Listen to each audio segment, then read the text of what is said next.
Power star Pawan Kalyan silver screen పై కనిపిస్తే fans లో ఆ జోషే వేరు. ఎంట్రీ సీన్ అంటే చెప్పాల్సిన అవసరమే లేదు. ఫ్యాన్స్ ఒక్కటే విజిల్స్, కేరింతలు. అభిమాన కథానాయకుడిని అలా వెండి తెర మీద చూసి ఖుషి అయిన ఫ్యాన్స్ కోకొల్లలు. ఇవాళ కూడా పవన్ కళ్యాణ్ సిల్వర్ స్క్రీన్ మీద తలుక్కుమన్నారు. అయితే పవర్ స్టార్ లా కాదు, డిప్యూటీ సీఎం హోదాలు. ప్రజా సమస్యలు విని వాటిని పరిష్కరించేందుకు వినూత్నంగా వెండి తెరపై జిగేల్మన్నారు డిప్యూటీ సీఎం. ప్రజలతో ముఖాముఖీలు, వీడియో కాన్ఫరెన్స్లు, టెలికాన్ఫరెన్స్లు common. Deputy CM Pawan different గా ఆలోచించారు. ప్రజా సమస్యలను తీర్చడానికి వెండి తెరను వేదికగా చేసుకున్నారు. తాను మంగళగిరి క్యాంప్ ఆఫీస్ లో ఉండి శ్రీకాకుళం జిల్లా టెక్కలిలోని భవానీ థియేటర్ స్క్రీన్ మీద ఎంట్రీ ఇచ్చారు. ప్రజలతో నేరుగా మాట్లాడారు పవన్ కళ్యాణ్. ప్రజా సమస్యల్ని అడిగి తెలుసుకున్నారు.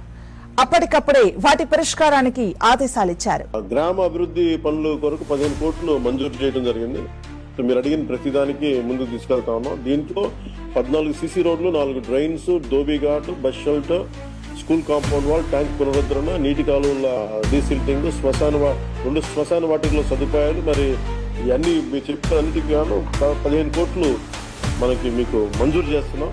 తెరపై కథానాయకుడిగా ఎన్నో చిత్రాల్లో ఎన్నో సమస్యలను పరిష్కరించిన పవన్ కళ్యాణ్ అదే సినిమా హాల్ వేదికగా, అదే వెండితెర సాక్షిగా ప్రజా సమస్యలపై స్పందించడం ఇటు ఫ్యాన్స్, అటు జనసేన నాయకుల్లో జోష్ ని పెంచింది.